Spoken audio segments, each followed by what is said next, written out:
into it more. So for about 100 years, Japan lay in a state of constant warfare and upheaval.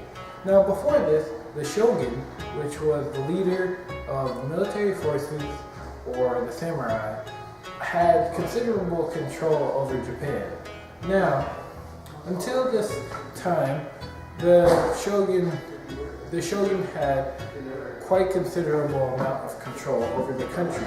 Now the daimyo, the different sort of like provincial leaders of the country, were subject to his authority. But when the secession crisis happened at the beginning of this conflict, the daimyo said, "It is time to go to war. We will now be our own shoguns, and we will have the power." And so a big giant war to try and control Kyoto started.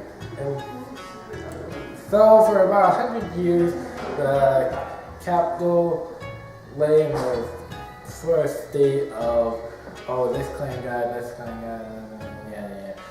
And also during this time, the emperor was here. Now, the emperor in Japan, he did have a lot of power. He was just there.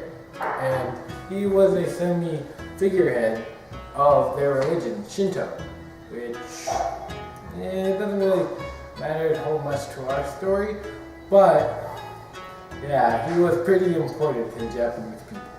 Now, how this period sort of ended was that Oda Nobunaga, Tokugawa Ieyasu, and Toyotomi Hideyoshi sort of banded together and made a coalition between the Toyotomi, Oda, and Tokugawa clans. Now, with that,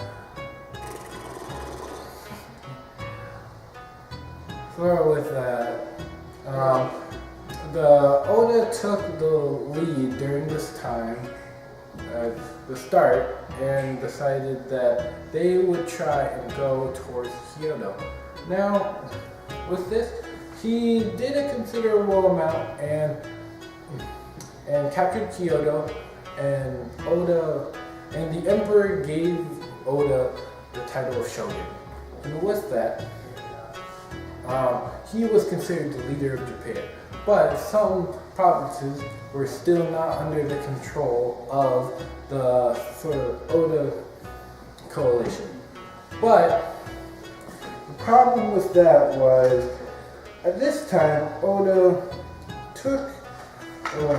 was in a castle, and one of the generals decided that, okay, I might take the power for myself. So he led an attack to Oda's castle, but before that, Oda committed honorable seppuku. So Tokugawa took the reins and pretty much got the country in order, and with that proclaimed the Tokugawa shogunate, which every shogunate is the leader, but the name before is the clan. So Tokugawa shogunate is the Tokugawa clan is the main clan in Japan. And also during this time, foreigners came and introduced Christianity and guns, arquebus, but muskets. It's not too important to us. Pretty much the only thing, guns were used for a little bit, but they didn't really pick up, or the Japanese didn't really use them a whole lot. And with Christianity, the Japanese sword, or some daimyo thought it was a good thing, some daimyo thought it was a bad thing. So the Tokugawa thought it was a destabilizing force because the Christian revolt happened. So with that, they sort of like had an iron fist and decided, we will kill all the Christians. No. And so with that, the Tokugawa shogunate ushered in 250 years of peace peace to Japan. And with that came a bunch of caveats. So let's talk about Edo now. So during the Edo period, it was a period of 250 years of peace from the end of Sengoku Jidai to the Meiji Restoration, where the shogunate was in power. So during that time, at the start of the Tokugawa shogunate, to sort of stabilize the country, he decided to reward some daimyo that were loyal to him, and then others that were disloyal, he decided to put allies or family members and replace the rogue daimyo to make a better state that would be more loyal to him. And he also had a system in place where the daimyo would have some of their family members stay in Edo for a bit to make sure that he had control over them. And also during this time, the samurai's power began to wane as well because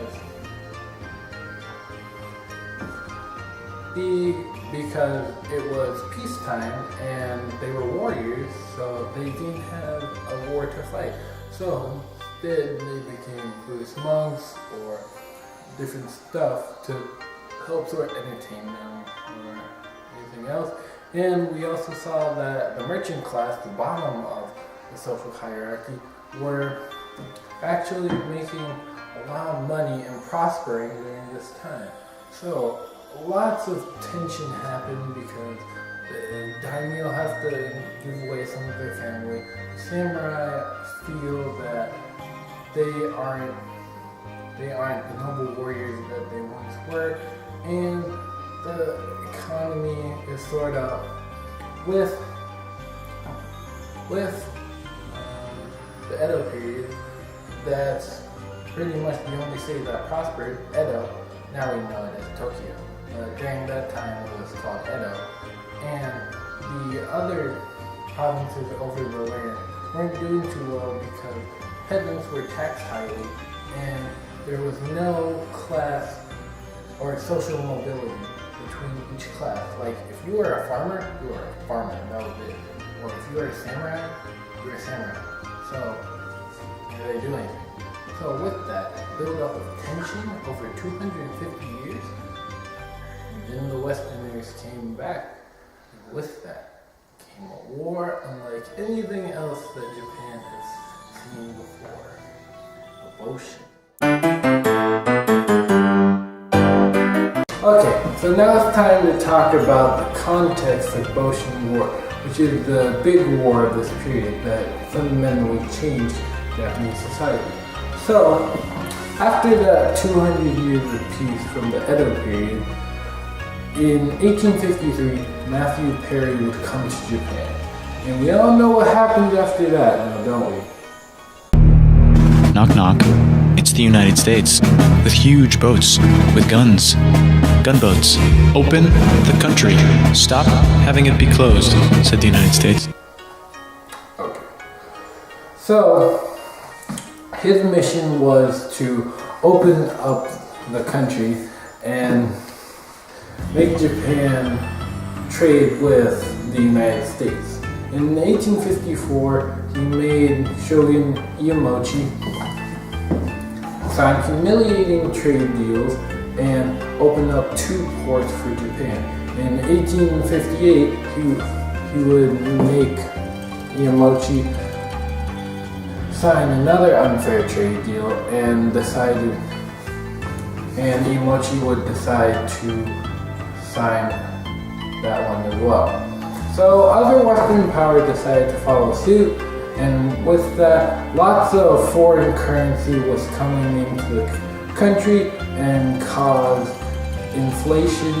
So some Japanese were discontent about this, and if any Japanese were to try and rebel or say no to the Western trade deals, bombardments to the coastline would follow suit. So it would either obey or be destroyed. So in 1863, Emperor Kume would decide to he would decide to pass an imperial decree crying out for the expulsion of the Western powers. And with this, a faction known as the Shishi would rise up and try to expel the Westerners and fight the treacherous Shogun Iemochi. But when they got outside of Kyoto, when they were on the outside of Kyoto, when they were on the outside of Kyoto, they were suppressed by the Shogun's new police force, and with that would stop the Shishi Rebellion. But with that, the Shogun would die, and Shogun Iemochi would be succeeded by Shogun Yoshinobu, and Emperor Kume would be succeeded by the boy Emperor Meiji, as this period would now be called. And so with this, lots of tension was brewing, and the faction of the Shishi would not be so suppressed and would consolidate its power in the southern provinces and try and start a war because of this.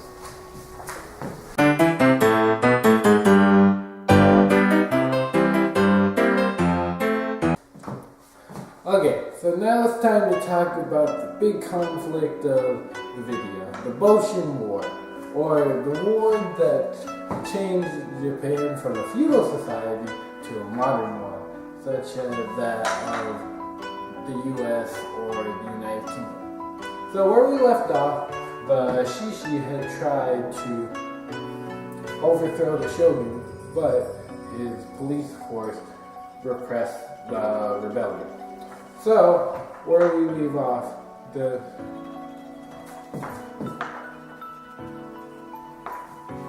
where we left off, the imperial forces would decide to start a rebellion in the name of the emperor to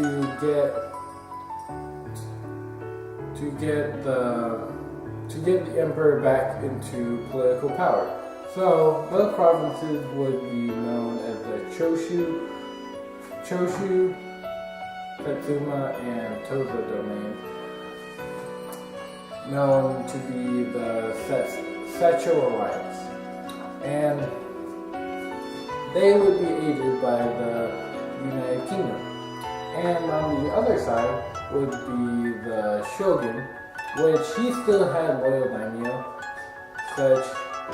or loyal clans such as the Eizu, Josei, and Nagioka. So, you could say that the imperial faction wanted to go Tenai as that of charge for the emperor. I don't know what that is for the Shogun, but that would probably be the battle cry for the imperial force. And so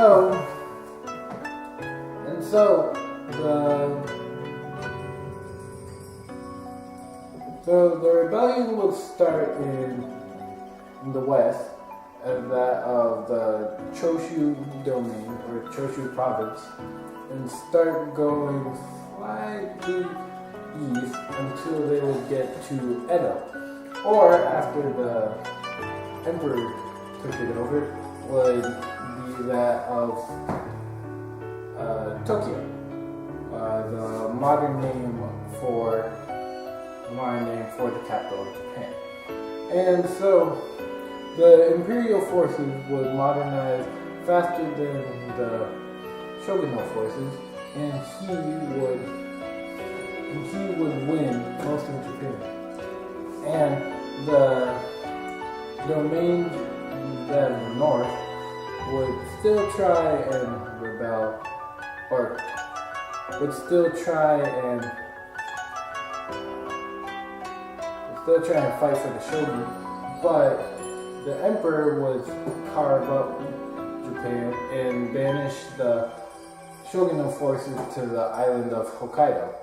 So in 1873, the Republic of Ezo was proclaimed, but the imperial forces soon crushed that republic, of course.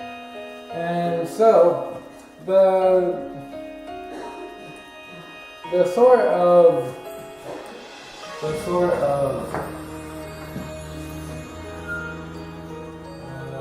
statement to come out with would be that of Japanese spirit, Western technology, which would try and see the Japanese reconcile their civilization to that of the Westerners to try and build themselves up, but expel the Westerners and make themselves powerful enough so that the Westerners wouldn't try and bombard their country again. So that's why a lot of the samurai and daimyo felt that the emperor needed to be placed back onto his actual throne and to not just be a figure. And so with that would start the modernization of Japan, and ideas such as a conscript army, national education, class mobility, that of the West would come to be known to Japan, and leaders and the new emperor would come to emulate.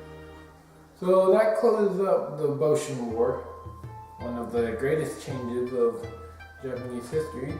But in 1878, a new rebellion would test the imperial army. Okay, so now it's time to talk about the event after the Boshin War, which would be the Satsuma Rebellion of 1877. So where we left off after the Boshin War, the emperor had finally taken back power from the shogun and started to initiate the modernization of Japan, which he would thrust upon Japan ideas such as a national army, a national conscript army, national education, and class mobility. And other things would be changed as well, such as technology like steam engines and steam ships to be used as well. And so, with the changing of Japanese society, Meiji's cabinet would feel, the people next to the emperor would feel that the samurai would not be needed anymore. And the great emperor, Saigo Takamori, would feel that he would try and use the samurai to invade Korea to try and use them for Japan. But Meiji's cabinet rejected the idea and instead started to discriminate the samurai and take away their privilege. Now, a rebellion in the province of Satsuma would begin. Satsuma is located about here. And so, would start as a little skirmish where Satsuma provincial samurai would try and take muskets from the imperial armory, but would be forced back by imperial troops. And so at the start, Saigo would think that the rebellion would not be necessary and wanted to try and put it down. But once the discrimination and everything with the samurai started to become apparent, he felt that he needed to go and fight for the samurai for a valiant last stand. And so he would muster an army and ride out to Kunamoto Castle in February 1877, where he would siege them out, but the imperial army would come and push them back. And during this 6-month-long campaign, Saigo did not win any of the battles, but during his 6-month campaign, at the end would be the Battle of Shiroyama, where the movie The Last Samurai would have a great metaphor where the industrialized the Gatling gun would shoot and kill many samurai, where the metaphor would be the industrialized state killing off the feudal traditions of its past.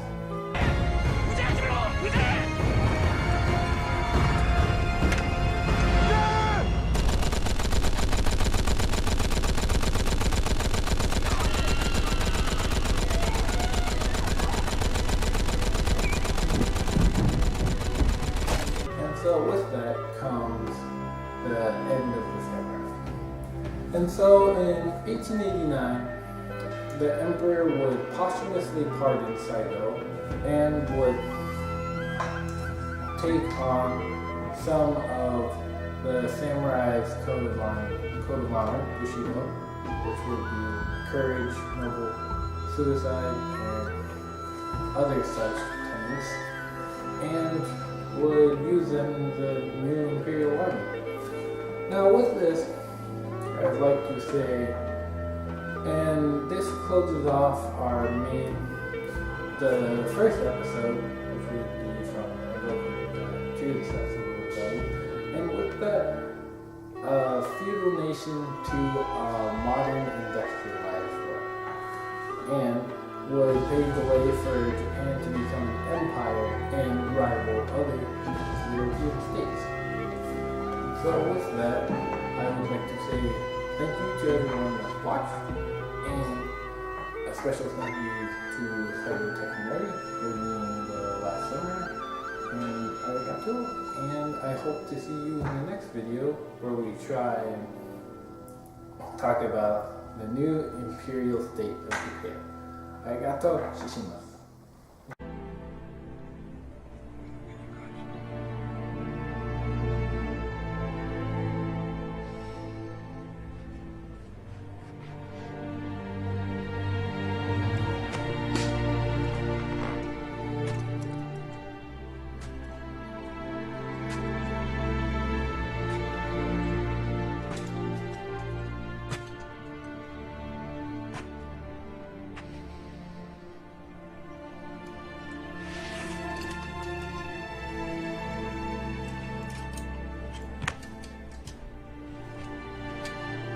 この後に及んでご躊躇はなりません。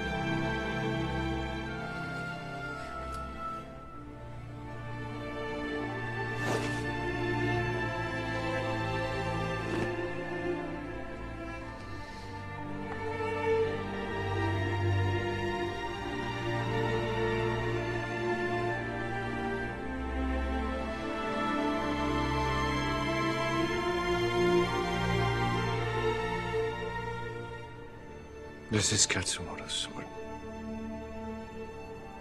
He would have wanted you to have it. Let the strength of the samurai be with you always. 勝本の死を悼む気持ちは皆同じです。しかしながら He hoped, with his last breath, that you would remember the ancestors who held this sword. And what they died for. 陛下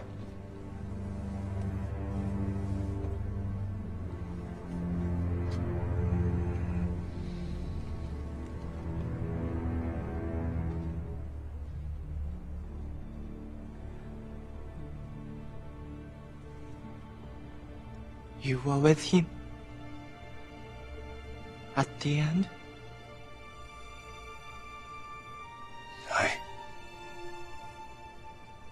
Emperor, this man fought against you. Your Highness, if you believe me to be your enemy, command me, and I will gladly take my life.